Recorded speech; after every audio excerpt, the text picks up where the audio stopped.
નમો હરિયંતાણમ નમો સુદાણમ નમો આયર્યાણમ નમો વિદ્યાયાણમ નમો વૈ સૌતિકાવર્તી શ્રાવણમ ઓમકારમેન્દુ સંયુક્ત નિત્યમ જાયંતિ યોગિનમ કામંદુ મોક્ષમ ચેવંકારાય નમો નમઃ મંગલમ ભગવાન વિષ્ણુ મંગલમ ગૌતમ મુનિમંગલમ જૈન્દ્રમોસ મંગલ નમસ્મય સારાય સ્વાનુભૂત્યાચકાશેચિત સ્વભાવાય ભાવાય ઠિકાળયુધની નાદાર કી જય વંદિતો સમશ્રી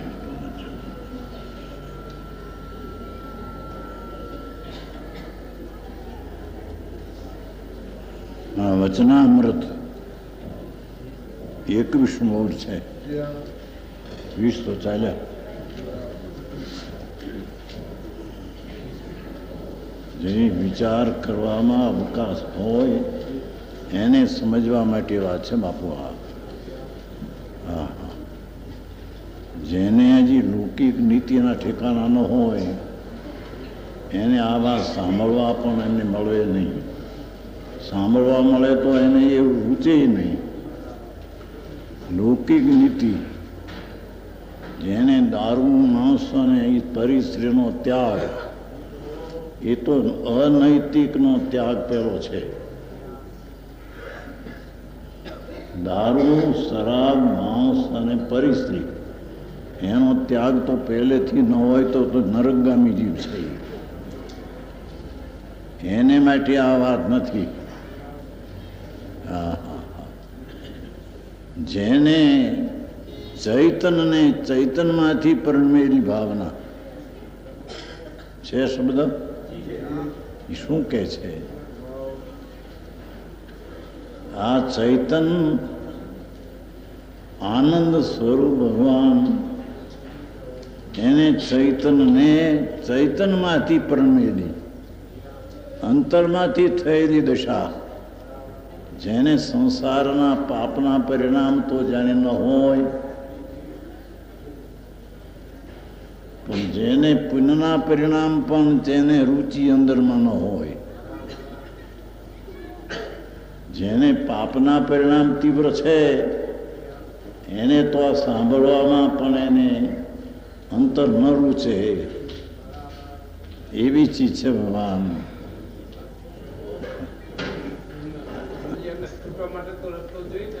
શું કે આ રસ્તો છૂટો એ જ કે છે ને ભગવાન કે ચૈતનમાંથી ચૈતનને ચૈતનમાંથી પણ મેલી ભાવના, આ છૂટવાનો રસ્તો. પેલા શબ્દમાં બેનની વાણી અનુભવની વાણી છે. અસંખ્ય બજ વર્ષનું જાતિસ્મરણ જ્ઞાન છે. જાતિસ્મરણ એટલે આ જાતિ પહેલા ભાવ પહેલા ભાવ પહેલા ભાવ પહેલા ભાવ એવા 9 ભાવ એનું જ્ઞાન છે બેનને પ્રત્યક્ષ.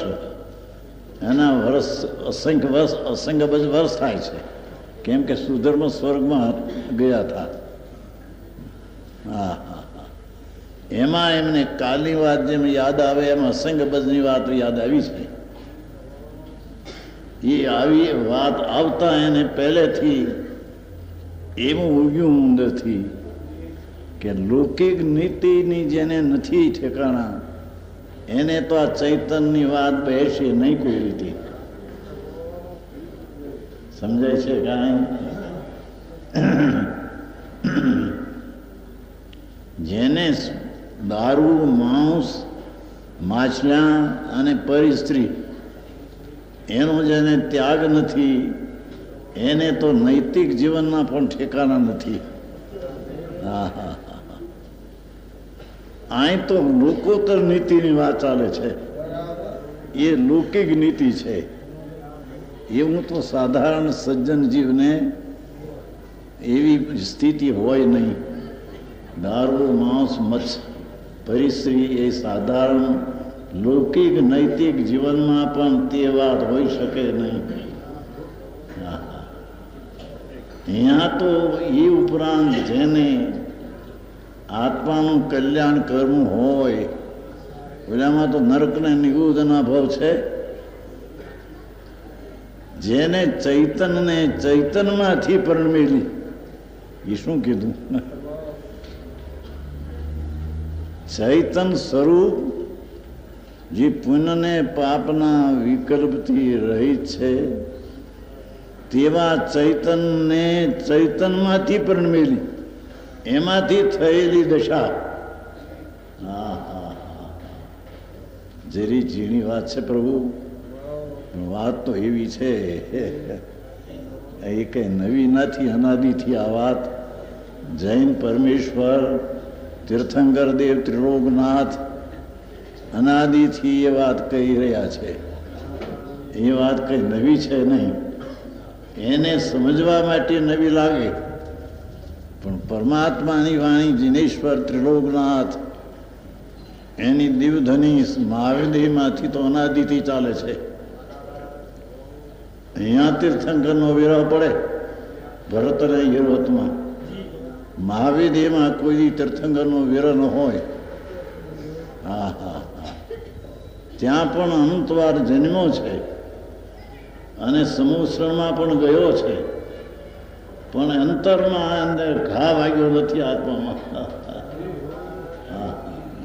એ બહારના પ્રેમની રુચિમાં પડીને ત્યાં ત્યાં અથડાણો. અહીં કે છે જે સૂક્ષ્મ વાત છે. બેન બોલી ગયા થોડું, દીકરીઓ બેઠી છે એમાં. બેનની નીચે 64 બાળ બ્રહ્મચારી દીકરીઓ છે. બાળ બ્રહ્મચારી હો મોટી, ઘણા લાખોપતિની દીકરીઓ. અને અંગ્રેજી ભણતર, આ ભણતર શું તમારું કહેવાય? ગ્રેજ્યુએટની ભાષા ભૂલી જાય તમારી. હે, આ ધર્મની ભાષા આવતા તમારે લૌકિક ભાષા ભૂલી જાય છે. એ ગ્રેજ્યુએટ થયેલી દીકરીઓ છે. એની પાસે બોલેલા એમણે કંઈ લખી દીધેલું થોડું, ત્યાં બહાર આવ્યું. નહીતર તો આવે, નહીં તો મરી ગયેલા છે બહારથી. મળદા હાલે, જોવે તો મળદું હાલે. અંતર અતિન્દ્રિય આનંદ એટલો ઉઘડો છે કે જેના રસ આગળ કોણ સામું જોવે છે ને કોણ પગે લગાવે એની દરકાર કંઈ નથી. એમાં રાત્રિમાં આ વચન નીકળી ગયા છે. પ્રભુ ચૈતનને, આ આત્માને ચૈતનમાંથી, એ આત્મામાંથી પરણમેલી કેમ કીધું? કે એકલી કલ્પના ધારણા જાણપરાની કરી અને રાખી એમ નહીં, પણ તે પરિણમ્યું છે અંદર. આત્મા જ્ઞાનાનંદ છે તેમ થઈ દશા થઈ છે. જાણપણું ધારણા રાખીને વાત કરી નથી.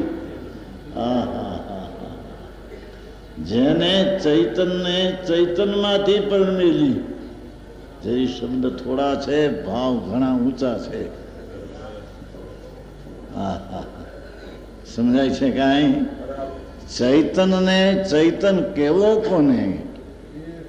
એ પરમ આનંદને પરમ જ્ઞાનની શક્તિનો પિંડ લો.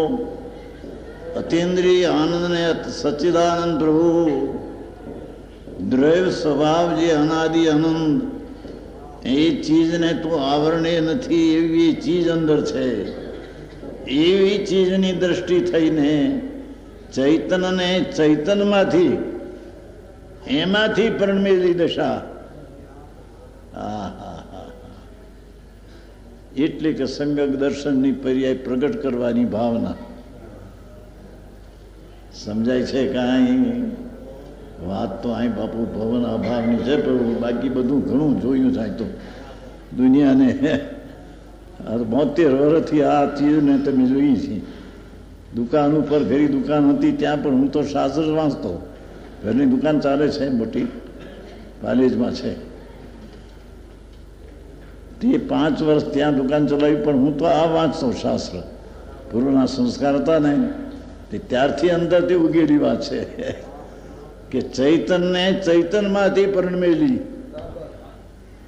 હા હા હા, રાગ દ્વેષ નહીં, પુણ્ય પાપ નહીં, આહા, જેના નૈતિક જીવન પણ ઊંચા હોય છે એ જીવનનું જીવન તરફનું પણ લક્ષ્ય નહીં.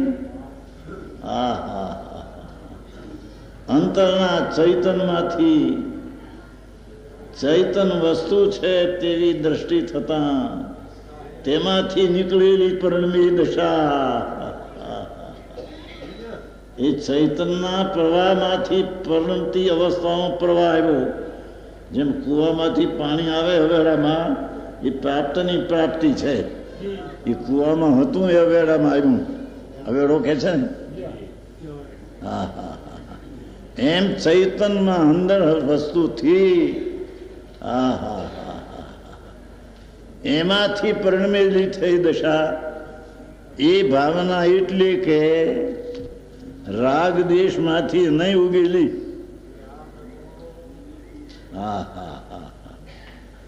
જેની વાત તો છે પ્રભુ, તારી પ્રભુતાની વાતો માપા ભગવાન પણ પૂર્ણ કહી શક્યા નથી.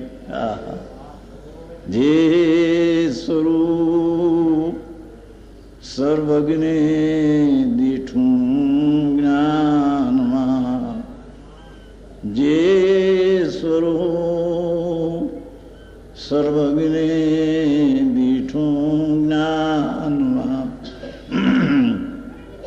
કહી શક્યા નહીં તે પણ શ્રી ભગવાન જો.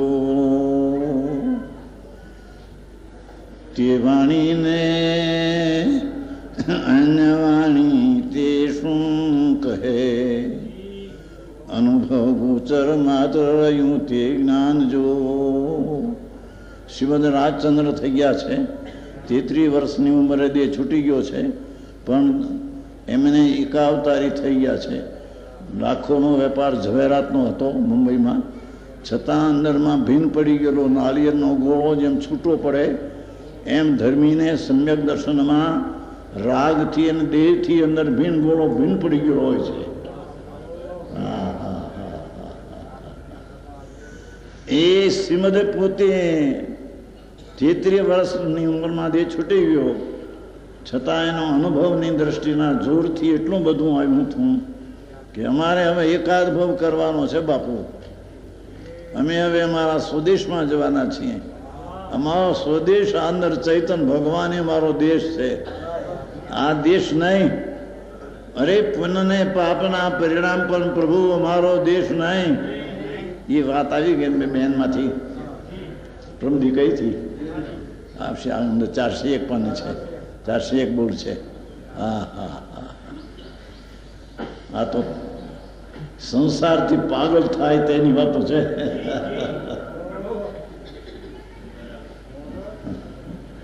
કે છે કે જેની ભાવના ચૈતન સ્વરૂપ ભગવાન,